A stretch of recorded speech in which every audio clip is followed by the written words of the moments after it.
Olá, gente, tudo bem com vocês? O mês de novembro é um mês fenomenal, não é mesmo? Quantos nomes importantes da literatura que a gente tem fazendo aniversários. Algumas dessas pessoas não estão mais entre nós. Mas a pessoa de quem eu quero falar hoje é uma figura que, se estivesse entre nós, estaria fazendo 100 anos. Trata-se de nada mais nada menos que José Saramago. Ele nasceu em 16 de novembro de 1922. Só que tem um tempinho já que ele morreu. Mas hoje nós estamos comemorando o centenário de José Saramago. Esse escritor tão importante, tão fascinante, um escritor que nasceu em Portugal. É uma figura extremamente fundamental para a história da literatura ocidental, mas principalmente para a história da literatura de língua portuguesa. Porque o Saramago foi o primeiro escritor de língua portuguesa a receber o Prêmio Nobel de Literatura. Ele recebeu vários outros prêmios, Prêmio Camões, por exemplo, tem um prêmio com o nome dele hoje em dia, que é o Prêmio Saramago, né? Ele virou uma grande referência dentro da história da literatura. Mas ele ter recebido o Prêmio Nobel foi fundamentalmente importante porque ele escreveu obras em língua portuguesa e, em alguma medida, isso universalizou o quanto possível, dentro dessas circunstâncias, as literaturas produzidas nesse idioma, né? Literatura portuguesa, literatura brasileira e literaturas africanas produzidas em língua portuguesa. Eu já falei do Saramago aqui no canal em outras ocasiões, eu já falei do Conto da Ilha Desconhecida, eu já falei de Ensaio sobre a Cegueira, eu já falei de Intermitências da Morte.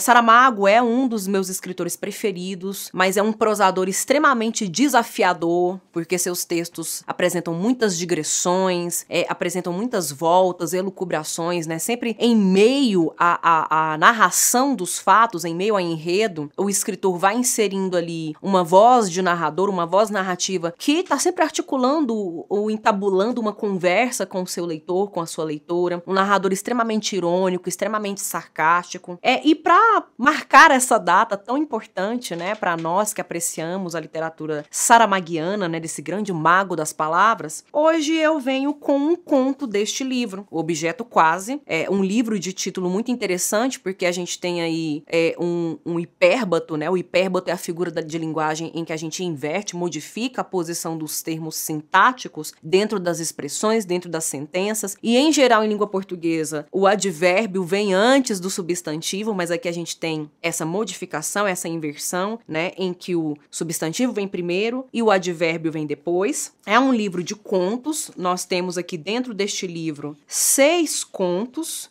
o primeiro intitulado Cadeira, o segundo Embargo, o terceiro Refluxo, o quarto Coisas, o quinto Centauro e o sexto Desforra. Outra característica muito interessante, né? Em alguma medida eu vou falar um pouquinho desse livro, mas eu quero chamar mais atenção para um conto. Mas os títulos dos contos, todos eles, só tem uma palavra, né? Só um substantivo que nomeia, não tem um artigo definido junto, não é uma frase, não tem um sinal de pontuação, é apenas o substantivo, a palavra, o substantivo concreto e pronto. O conto que eu quero enfatizar é o conto que abre o livro, Cadeira, justamente por seu caráter antecipatório em relação à obra do Saramago. O Saramago recebeu o Prêmio Nobel em 1998. Isso porque a produção literária, a produção escrita dele, na década de 80, na década de 1980, foi muito vasta. Ele produziu alguns dos seus melhores romances, algumas das suas melhores novelas. E nesse período é que ele articula mesmo uma prosa mais madura, mais engajada e com marcas estilísticas que são, para um leitor ou leitora de Saramago, facilmente reconhecíveis. A partir do momento que você lê uma obra do Saramago, você vai ler a segunda, você meio que já desconfia. Mesmo que você não vai saber a identificação a princípio, mas você já desconfia que possa ser o Saramago, porque existe um modo de narrar, né, e de construir a linguagem, né, recursos estilísticos, figuras de linguagem como ironia, um certo sarcasmo, né, e muita metalinguagem, né, dentro do próprio texto, muita reflexão sobre a linguagem. E não só sobre a literatura enquanto literatura, mas sobre as palavras que são usadas, né? Ele está contando a história, aí ele usa uma palavra que é pouco usada, que é pouco corrente, ou o contrário, muito usada, e aí vai tentar pensar na etimologia dessa palavra e qual que é a função, a finalidade dela aqui, nesse texto especificamente. Então essas marcas, que são muito pertinentes, muito presentes na obra do Saramago em geral, elas começam a aparecer aqui nesse livro e principalmente nesse conto Conto Cadeira. Esse livro foi publicado no ano de 1978, então 2 anos antes da entrada da década de 1980. Esse texto já começa metaficcional, olha só como ele começa. A cadeira começou a cair, a ir abaixo, a tombar, mas não no rigor do termo a desabar. Em sentido estrito, desabar significa caírem as abas a. Ora, de uma cadeira não se dirá que tem abas, e se as tiver, por exemplo, uns apoios laterais para os braços, dir-se-á que estão caindo os braços da cadeira e não que desabam. Então, olha que coisa interessante, ele começa o conto falando sobre essa cadeira que cai, é a queda da cadeira. Então, a gente tem um narrador metalinguístico e extremamente irônico, que vai narrando, que vai relatando com detalhes, com digressões, com elucubrações, a queda de uma cadeira. E nessa cadeira sentou-se um velho. Essa cadeira, na verdade, ela caiu porque ela tá toda deteriorada, né, pela ação de um caruncho, pela ação de um animal que ele chama dentro do texto de coleóptero. Esse animalzinho entra na madeira, é uma cadeira feita de mogno, e tá vendo como é que ele vai trazendo esses detalhes dentro da obra, dentro do conto. Ele vai trazendo essas informações que aparentemente seriam desnecessárias, mas elas são a grande sacada do texto, elas dão um grande caráter irônico do texto, porque ele fica parando para dar detalhes técnicos sobre a ruína, o processo de arruinamento da cadeira, né? Uma cadeira de mogno, não é uma cadeira de ébano, né? De uma madeira muito resistente, quase que inabalável contra esses pequenos insetos, esses pequenos animaizinhos. Mas uma madeira de mogno, que é uma madeira mais apropriada para casa, porque é mais leve, para móveis de grande monta, de grande importância, para figuras importantes. E aí esse bichinho ficou lá dentro, roendo uma perna da cadeira, até ela ficar completamente oca por dentro. E aí, um dia qualquer, esse senhor, esse homem velho,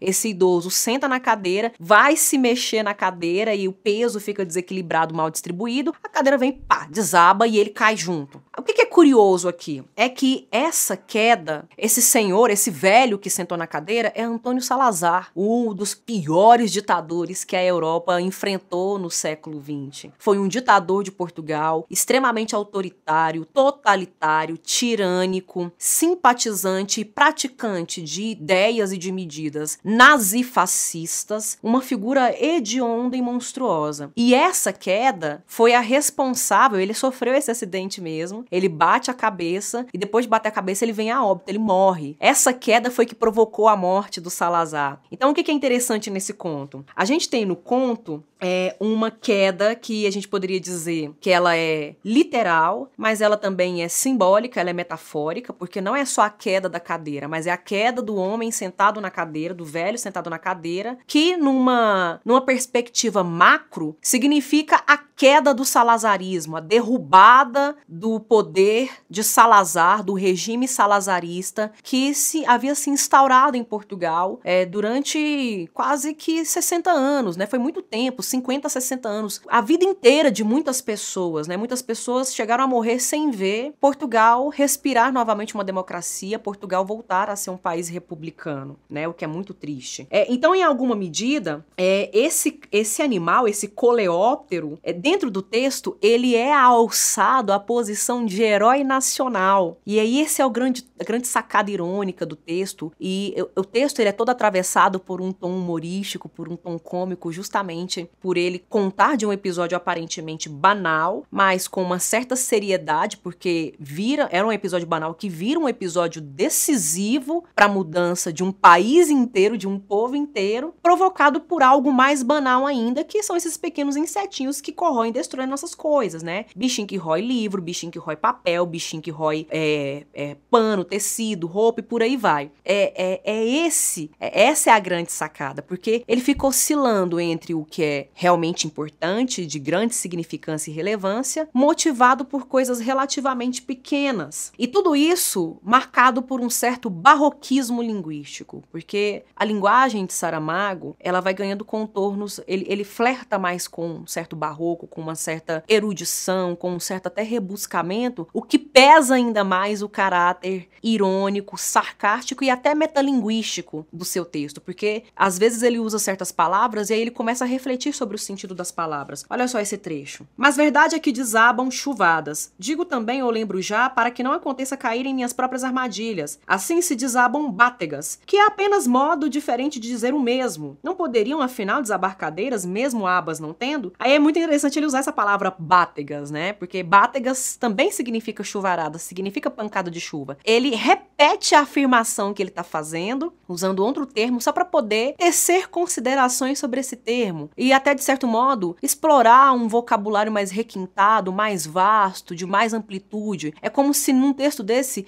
com esse texto com o título Cadeira, em que ele vai falar da queda da cadeira, se representando alegoricamente a grande queda do salazarismo, é como se ele estivesse dizendo, como ele faz aqui quando ele vai refletir sobre a palavra bátega, que é possível falar sobre uma mesma coisa de várias formas, de diferentes maneiras é possível dizer a mesma coisa. E esse é o grande barato da literatura, né? A literatura, ela é grandiosa por isso, ela é tão importante em nossas vidas por isso, porque ela possibilita renomear as coisas de um modo que a gente ainda não tinha pensado antes e que faz mais sentido para uma nossa apreensão mais próxima do total. Porque é uma apreensão não só de caráter intelectual e informativo, mas é afetiva, é emocional, atinge a sensibilidade, atinge o nosso gosto, né? Nos provoca o riso, ou nos provoca mal-estar ou confusão, né? Então a literatura, ela tem essa capacidade. É como se eu pudesse dizer assim, né? Que o artista, ele não tem o poder de inventar as coisas, ele não necessariamente vai inventar coisas, mas ele vai inventar novos modos de enxergar e de dizer as coisas que a gente já conhece. É uma nova forma de apresentar essas coisas para o mundo. Toda essa composição para falar da queda de um regime que foi terrível, né? Um caruncho, um bichinho que come madeira, come e defeca essa madeira, que é o pozinho, depois que solta a madeira quebra e fica um pozinho no chão. É parte desses dejetos que o bichinho deixou. Ele, um trenzinho quase que invisível, é que trouxe o fim desse regime autoritário. Tanto é que ele termina o conto de uma forma muito interessante. Ele fala assim, ó, depois que ele cai, ele bate a cabeça, as pernas ficam pra cima, o pé fica pra cima. Ele fala, né, o pé fica acima da cabeça, bate a cabeça, aí vai fazer elucubrações sobre o cérebro, sobre as partes do cérebro, o cerebelo, o crânio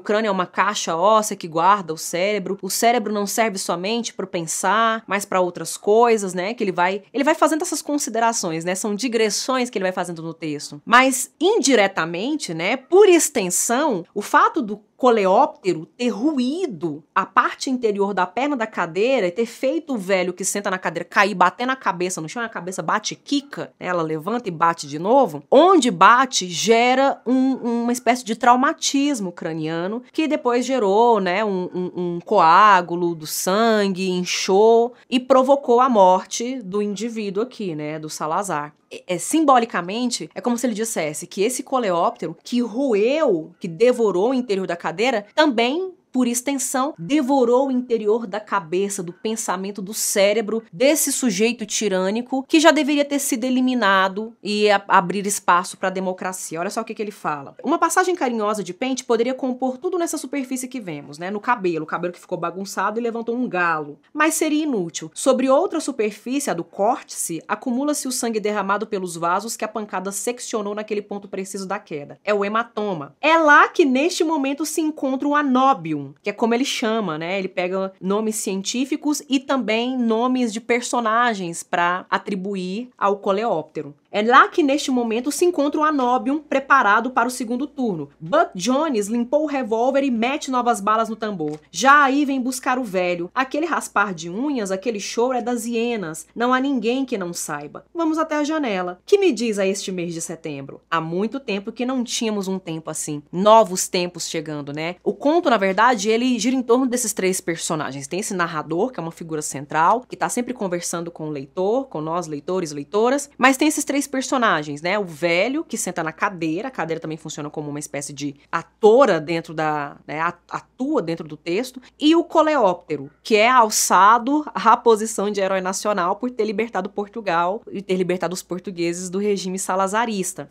Mas estas figuras são as personagens dentro da obra que conduzem toda essa... Em torno delas giram, né? Há estabelecida essa relação do fim fatídico de algo muito grande. O fim pequeno de algo banal e cotidiano se torna, metaforicamente, o fim fatídico e grande de algo muito importante. E aí só mais uma coisa que eu queria falar sobre esse texto e deixar aí para vocês essa indicação de leitura, até pra gente comemorar o aniversário de Saramago em grande estilo, né? Esse indivíduo, esse sujeito, esse artista que leu tão bem as suas belas letras portuguesas, né? Nesse texto ele faz referências a nomes muito importantes da história da literatura, da história do cinema, por exemplo, né? Ele fala de Camões, num parágrafo ele faz citação de um soneto famoso do Camões, em que ele diz assim: já de perfeita se apelidaria a cadeira que está a cair, porém mudam-se os tempos, mudam-se vontades e qualidades, né? É uma referência a um famoso soneto do Camões, porque ele usa esse cenário, né? Esse acontecimento do coleóptero que rói a cadeira e derruba o velho, a cadeira tomba, cai, o velho cai, ele morre, para falar do desconcerto do mundo, um dos temas mais caros, mais importantes do classicismo renascentista camoniano e depois do barroco. Não é à toa que há essas recorrências a certo barroquismo, não só linguisticamente falando, né, mas na composição das ideias dentro do texto. Porque parece muito azar, né? Um indivíduo, um sujeito viveu, se tornou idoso, sempre bem, com os melhores móveis, tudo do bom e do melhor, né? À custa de muita roubalheira, o cara acumulou grana, matou um monte de gente de fome, matou um monte de gente de perseguição e repressão. Aí tem lá os móveis de madeira de lei, tudo do mais fino, do mais nobre. A cadeira de mogno é a grande vilã, é a armadilha na qual ele senta, cai e leva ele à morte. É muito azar. Uma coisa tão pequena, derrubar algo que, mesmo que maléfico, foi tão grande dentro da história, dentro da vida de tantas pessoas.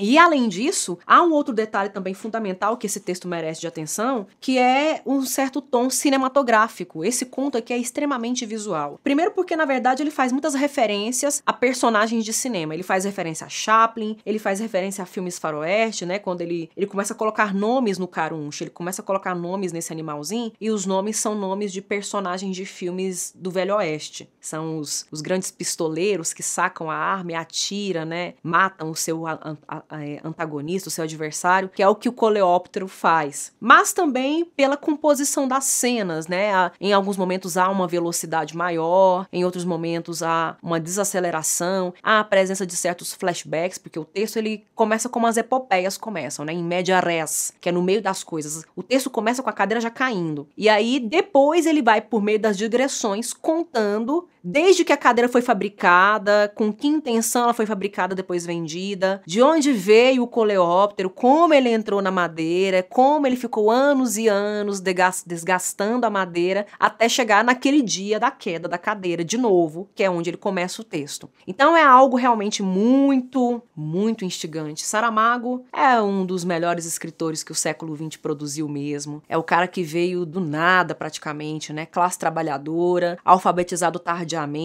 de uma família muito simples, muito pobre, teve profissões muito braçais, muito penosas no sentido mesmo de não oferecer para ele tempo de fruição depois. Ele foi comprar o primeiro livro dele com mais de 20 anos de idade, o primeiro livro que ele vai comprar para ele ler, que ele vai adquirir. E de repente se torna essa coisa grandiosa, maravilhosa que a gente também pode, em alguma medida, alçar como um herói nacional. Eu espero que vocês gostem da indicação desse conto, sobretudo da indicação desse livro também, e principalmente da indicação desse escritor. Leiam José Saramago. É uma bela maneira da gente mantê-lo vivo entre nós, porque ele possa chegar aos 200, aos 300, 400 anos, ainda presente em nossa cultura com obras tão pertinentes e tão atuais, mesmo quando falam do passado de uma outra nação. Eu agradeço a atenção de vocês, eu vou ficando por aqui. Um feliz aniversário para Saramago, celebrando a parte de sua leitura. Beijos!